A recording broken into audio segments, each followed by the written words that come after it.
Assalamu alaikum rahmatullahi wa barakatuh. Welcome back to another video, and this one will be an intense topic on the genocide in Darfur. Getting right into the topic, in 2003, the world has been exposed to the Darfur crisis in Western Sudan, which has been the site of a terrible violence, death, and displacement, which the world responded with the largest relief operation. However, efforts to calm the conflict as well as to assist approximately 5 million Darfurians which are suffering ongoing deprivation has produced few precarious results.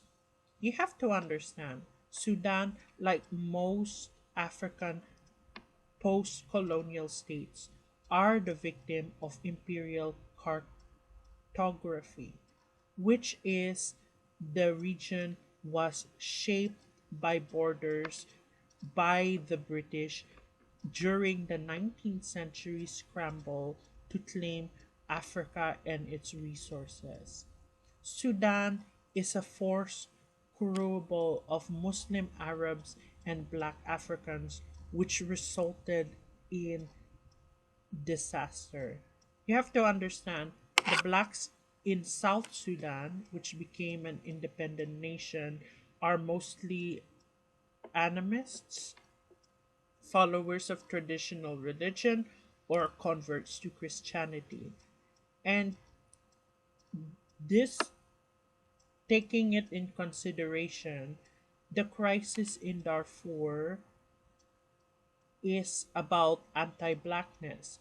You can say that South Sudan's crisis may due to religion, but it's not the same case in Darfur, which has not stopped the Arab militia and the government from putting a campaign to exterminate the people.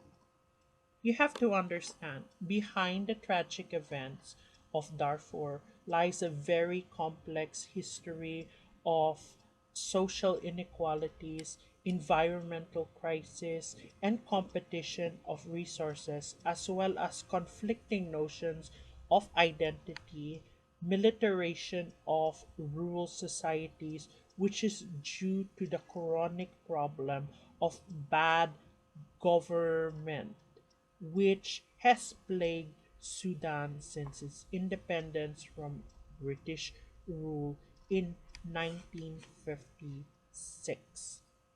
These conflicts are attributed to deep regional political and economic inequalities which have persisted throughout the colonial period and post colonial era.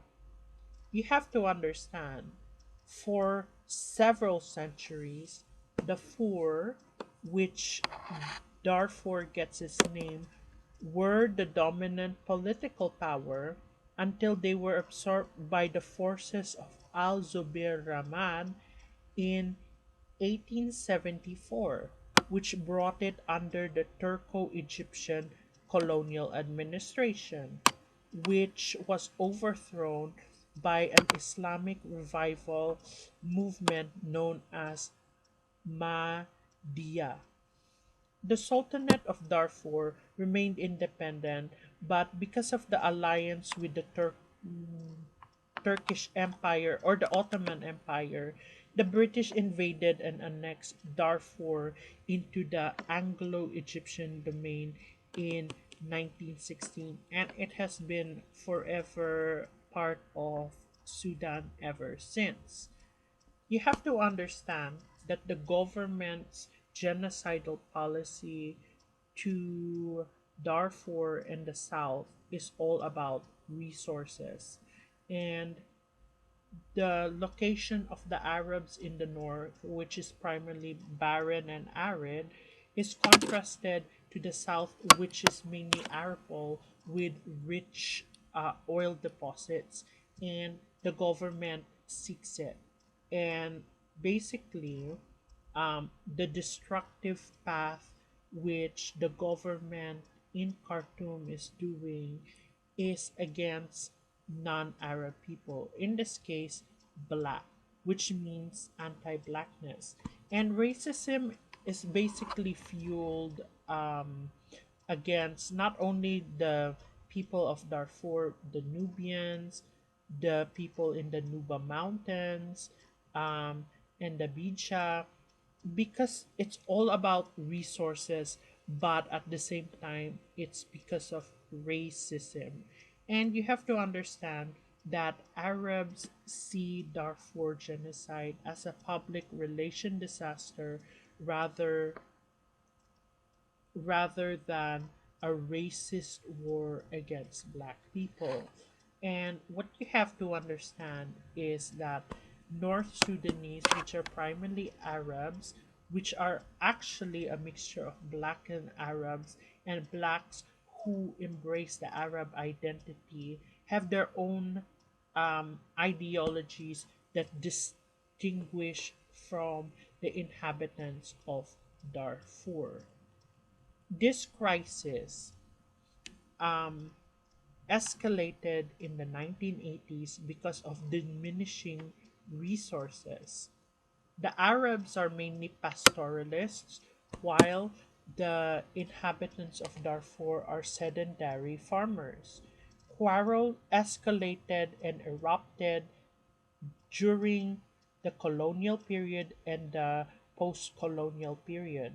And the post colonial period saw the dominance of Arab speaking elites from the central and northern parts of the country, and also many of the Sudanese members of the Legion were followers of the Mahdi sect, which fought against the regime of Jafar in the 1970s, but they were trained and armed and embracing an Arab supremacist ideology, which led to the militia creating the worst atrocities in Darfur.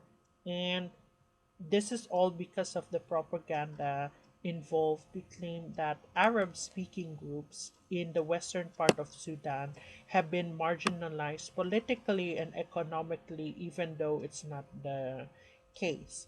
And this is the tragedy of anti blackness, fueled not only by economic reasons, but also the hidden colonial narrative from the British era, which is not talked about so much.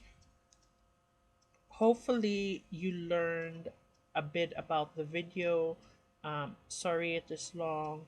It is basically giving light on the topic.